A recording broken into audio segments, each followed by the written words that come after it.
স্কুলটা কালকে হয়ে ছুটি হয়ে গেল, তাই আর একটা মিনিটও সময় নিলাম না, চলে যাচ্ছি মায়ের কাছে।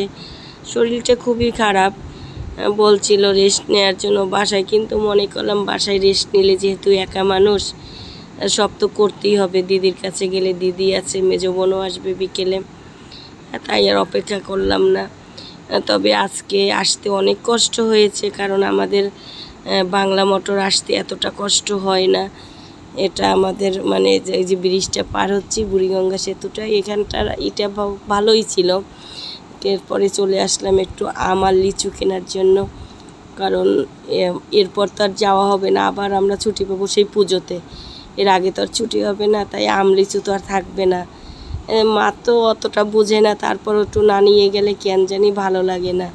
তবে এখানে লিচুগুলো অনেক সুন্দরই ছিল, দামটা একটু বেশি, তারপরে 100 লিচু নিলাম। এই যে লিচু দেখতেছি, তারপরে কেনা হয়ে গেল। আর এখন আম কিনতে হবে, লিচু কেনা হয়ে গেল আমাদের, এখন আম কিনতে যাচ্ছি। রূপালি আম, এটা মানে একই দাম, এবার আমেরও দাম বেশি, লিচুরও দাম বেশি, 120 টাকা কেজি। তাই 5 কেজি আমও নিলাম আর 100 লিচু নিলাম। এখন আমাদের সিএনজিতে উঠিয়ে দিল দীপের বাবা, সে বাসায় চলে গেল। আমি আর দীপ যাচ্ছি, মানে এত জ্যাম আজকে ফ্লাইওভারে, আমার জীবনে মনে হয় এত জ্যাম আমি আর কখনো, মানে আমাদের হাসনাবাদ থেকে আসতে এতটা সময় লাগেনি, কিন্তু যেই ঢাকা ঢুকলাম সেই একেবারে রাস্তা ফাঁকা, মানে সবাই তো বাড়ি যাচ্ছে, এদিক ওদিক সব দিক থেকে কেমন জানি একটা জ্যাম, অস্বস্তি পরিবেশ। তাই চিন্তা করলাম একটু ভিডিও করিনি।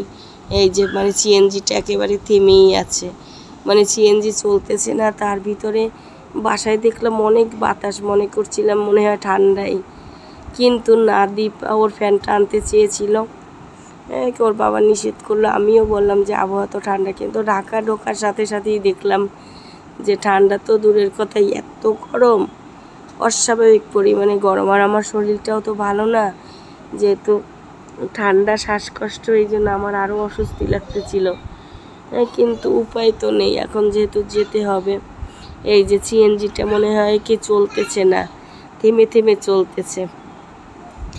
দীপও ঘেমে যাচ্ছিল, আমিও ঘেমে যাচ্ছিলাম, কিছুই করার নেই। তবে কালকে আসলে মনে হয় এতটা হতো না, কিন্তু ওই যে মানে ছুটি হলে আর থাকতে ইচ্ছে করে না বাসায়, মনে হয় কি কখন যাব বাসায়, কখন যাব দিদির কাছে, মায়ের কাছে, কারণ এখানে মা থাকে, ওরা আছে এখানে। এটাই হলো আমাদের বাবার বাড়ির মতো আসলে, কারণ দেশের বাড়ি তো আর যাওয়া হয় না, ওখানে কেউই থাকে না, তাই ছুটি পেলে আমরা সবাই চলে আসি। আমার মেজো বোনও বিকেলে আসবে, ও বলছে যে তারা তুই চলে আসিস শুক্রবারই, কারণ ওরা আবার চলে যাব ডাক্তার দেখাবে, আমিও ডাক্তার দেখাবো।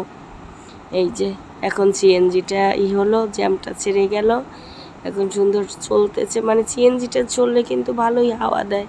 আর এই যে ঢাকার শহর দেখো, একেবারে রাস্তাঘাট পুরোটা ফাঁকা, যতটা আচ্ছা যানজট, মানে ঢাকা ঢোকার মুখটায় ওখানেই যতটা যানজট। তারপরে আসলাম, খুবই ভালো লাগলো, এই যে একেবারে ফাঁকা, এবং আবহাওয়াটা তো একটু ঠান্ডা ঠান্ডা, মেঘলা মেঘলা, তাই হাওয়াও দিচ্ছিল, ভালোই লাগছিল। চলে আসলাম বাসায়, এই যে আম লিচুগুলো ঢেলে রাখলাম, কিন্তু খুবই খারাপ লাগলো, আগে মা আসলে না মাই সব গুছগাছ করে রাখতো, কিন্তু মা এখন কেন জানি কিছু বুঝতেই পারে না। আর এই দ্বীপের এখন ক্ষুধা লেগে গেছে, দিদির রান্না হয়ে গেছে মাংস আর ডাল, তাই ওদের ভাত দিয়ে দিচ্ছি, দীপকে আর একান্তকে। তারপরেও দিদি সবজি রান্না করলো, শাক ভাজি করলো, কারণ স্ক্যাটন আগে কখনো গ্যাস যেত না, ইদানিং স্ক্যাটনও গ্যাস যাওয়া শুরু করছে। এই যে এখন আমি মানে লাঞ্চটা করতে বসলাম, মাংস, আজকে কলমি শাকটা খুবই টেস্ট হয়েছে, সব দিদি রান্না করেছে, আর এই যে সবজি। মানে আমি আসার পর থেকে শুয়েই ছিলাম, এত খারাপ লাগতেছিল, মনে হয় না মানে চোখটা শুধু লেগে আসতেছে। আর এই যে হয়ে গেল লাঞ্চটা করে, এখন সন্ধ্যায় আমার বোন চলে আসলো, যেহেতু দাদাবাবু তো কাপড়ের এইসবই কাজ করে, তো অনেক রকমের আমাদের বয়েল কাপড় নিয়ে আসলো, ঘরে পরার জামা বানানোর জন্য। ওরে বলছিলাম যে অনেক টাইপের, অনেক কালারের অনেকগুলো নিয়ে আসলো, দিদি বানাবে, আমি বানাবো, তারপরে একান্তর জন্য ঘরে পরার জন্য ফোরক, মানে ডিফারেন্ট ডিফারেন্ট অনেকগুলো কালার আনলো, বললো এরপর আসলে আরও নিয়ে আসবো। এখানেই অনেকগুলো, এটা দিয়ে আমাদের সবার হয়ে যাবে। এই যে হয়ে গেল, কাপড় চোপড় দেখা হলো। এখন আমার বোন মিষ্টি নিয়ে আসছে। আমি নরসিংদীর মিষ্টিটা খুবই ভালোবাসি, কালো মিষ্টিটা। এখন চিন্তা করলাম একটা মিষ্টি খেয়ে নিই। আর দিদি এর আগে আম আনছিলাম, লিচু আনছিলাম, সেগুলো কাটছিল, সেটাও সবাই খেয়ে নিয়েছে। আর ওই যে আমার কানের দুলটা হারিয়ে গিয়েছিল না, মানে একটা দিয়ে এখন আমি দুটো কিনে নিলাম।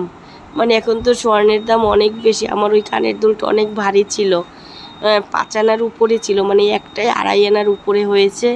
তো ওই একটা ভেঙে মনে করলাম ওটা দিয়ে তো আর কিছু হবে না, ওটা দিয়ে আবার এই যে দুটো কানের দুল ও আবার নিয়ে আসলো। নরসিংদীর একজন পরিচিত জুয়েলারি, সে খুবই ভালো, 22 ক্যারেটের। আমার কানের দুলটা কেমন হলো তোমরা একটু কমেন্ট করে অবশ্যই জানাবে। এই যে কানের দুলটা, সবাই অবশ্যই আমাকে একটু কমেন্ট করে জানাবে। আমার তবে মানে সুন্দরভাবে দেখাতে পারছি না, আর আমার হাতটা এত কালো আসতেছে, ওরা হাসতেছে যে মমকে একেবারে নিগ্রোর মতো লাগতেছে। আর এই যে আংটিটা, এটা শিউলি আমার দীপকে দিয়েছিল, এই আংটিটা সুন্দরই লাগে, কিন্তু দীপ বড় হয়ে মনে হয় দিতে পারবে না। তাহলে আজকের ব্লগটা এখানেই শেষ করলাম। Bye bye, tata.